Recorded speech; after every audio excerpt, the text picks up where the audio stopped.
Well, it's good to see some certainly a renewed energy and excitement, because it's not. When I was a kid, it was the thing, and you know, it definitely seems to have sort of, although it's there, it's just not got that same kind of excitement. And I guess it's strange that over the last, I don't know, probably 5 or so years, the boxing fitness part, which is sort of where, you know, the business that you're in now, seems to have gained a lot of popularity. You know, there's like Rumble, Mayweather's got it involved, Fight Camp, Title, there's a number of them. What do you think has sort of driven this? Because I know I found something on your website where you said, look, authentic boxing training is not a trend, but it's a lifestyle. So explain that a little bit, because in the fitness industry is very, I won't say gimmicky, but you'll get these trends and they'll come and they'll go. But boxing's sort of been around for a long time. So, you know, tell us a little bit about why you feel it's something that's going to be here for quite a while. So, number one, the reason I think boxing's going to be here for quite a while is it's been here for quite a while. It's not going anywhere. There have been ups and downs. It was the biggest sport in the world in the 1930s, rivaling soccer, probably bigger, 40s. Baseball has come, basketball has come. But if you look at the sporting events that draw the most amount of money for the players to make in one night, boxing still is right there when everything comes together. Two entertaining fighters with a great fight, a great matchup, right? So I number one, I don't think it's going anywhere. I think boxing historically, I know I sound like a geek, check the facts, does better in recessions, right? When things are down, when people when everybody's morale is low, because maybe it's the economy, maybe it's politics, maybe it's a war or whatever, boxing always gets a spike. Not sure why. We see in the Romans, in the days of the Romans, when things were down, they said, hey, we have to have the gladiators, right? There's something there, and I can't explain it, but it exists. 1934, Joe Louis netted, I don't know if he put it all in his pocket, $400,000. 1934. It's a lot of money right now. And that was the Great Depression. And so, long story short, I think number one, hard times burst. People need something that inspires them to fight, right? And there's nothing that inspires you to fight more than boxing. Two hands. And number two, everybody can relate to putting your hands up and throwing punches. We can't all relate to grappling, right? Yeah. But I think if we love grappling, if we love MMA, and we want to dip our toe, we'll start with boxing. And some of us will go into MMA, into jiu-jitsu, but a lot of people will stay with their hands up because they can just beat up the bag and not have to wrestle somebody. That's always going to be the case, and that's one of the reasons I think boxing fitness has benefited tremendously from UFC. Thank God for them, right? Because it's about eyeballs to fight sports. So as long as UFC continues to grow, boxing fitness will grow. As long as the economy is jumping up and down and people are making comebacks, boxing is going to be hot. And then last but not least, I think what's happening in the fitness industry, which is special, is boxing fitness is going from being kind of an oddity or kind of a taboo idea. People are no longer asking, am I going to get hit when I come and do a boxing fitness session? To, you have cycling, you have yoga, where's your boxing program? And I think we have about 2 more years, and I've been saying this for a long time, before boxing is going to be considered a modality that every gym needs to invest in, the same way you invest in a treadmill. I think we're headed there, and I think at that point we'll have 3 or 4 years where boxing fitness is at its peak. It's coming, and those are the drivers, I think, of that success. And then last but not least, I forgot to mention, I have more than ever seen so many requests from youngsters, parents saying, I have a 10 or a 13-year-old or whatever it is, they want to box. Men, women, across all genders, etc.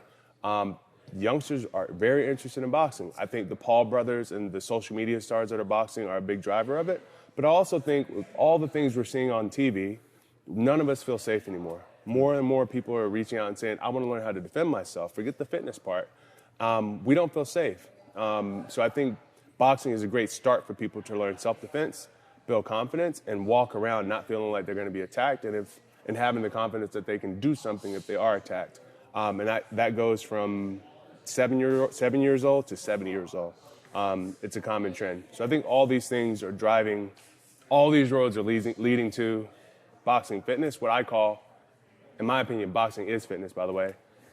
And the last thing I'll say on that, because I've said that 3 times, is that I also think if you watch closely, you're going to see boxing as a beachhead for people to get back into training themselves.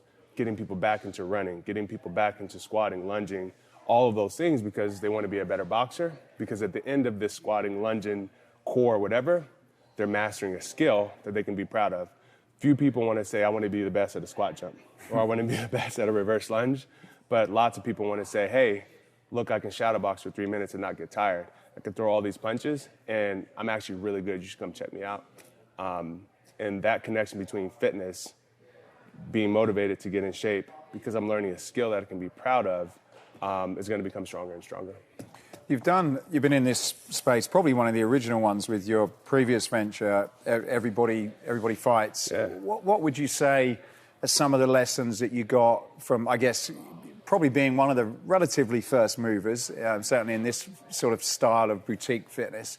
What are some of the things you've learned from that? And also probably what are some of the things that people that get into business, into the boxing fitness business, what are some of the mistakes that you see people making based on your past experience? Yeah. I think, number one, I think, my experience with Everybody Fights was tremendous, and I learned so much. And I got to see so many people, almost 170,000 people, and a lot of them, we were their first boxing experience. That made me feel really good. The lessons I learned, number one, boxing should be for everybody, right? But the message isn't, come on, everybody, you can do this. This may not be for everybody.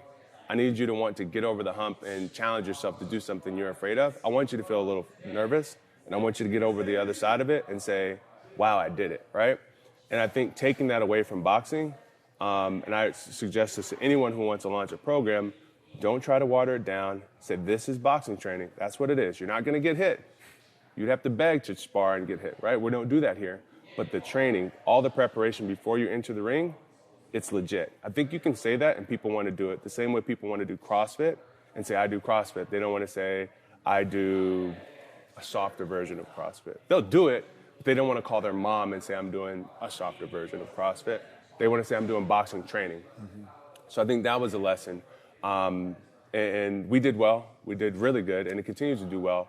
But in the future, I'm promoting boxing training. I'm not promoting boxing for fitness. And is that what the previous one was? Was it a bit more boxing for fitness? As much as we could. We wanted to say we teach authentic, but we also wanted to soften it a little bit.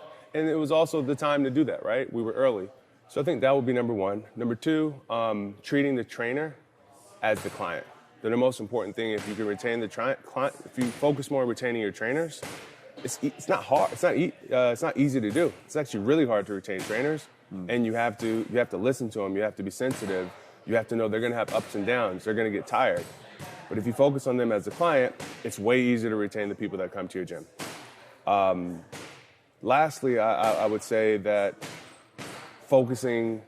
once we focus on the trainer as a client, how do we spend more time focusing on the people that are in our gym right now? Not how many new people can we come to the gym? How can we automate the funnel? Like they do this and they get a text message, then they get an email, and then they did this and they do their first class. That's important, but we shouldn't be spending 85% of our time focusing on new people. We should be spending 85% of our time on what we have, maybe 95%, taking our time and setting up a great funnel, right? Get it going, but we shouldn't be grading ourselves on the new member experience, right? We should be grading ourselves on the experience for the people who show up every day, the people who came to you first, the early adopters, and just focusing on that. I think that's enough. And I think there's not enough focus on retention. And that was my mistake because I was so focused on grow, open more gyms. I forgot about the team, and I forgot about the people that were there with me, rocking with me since day one.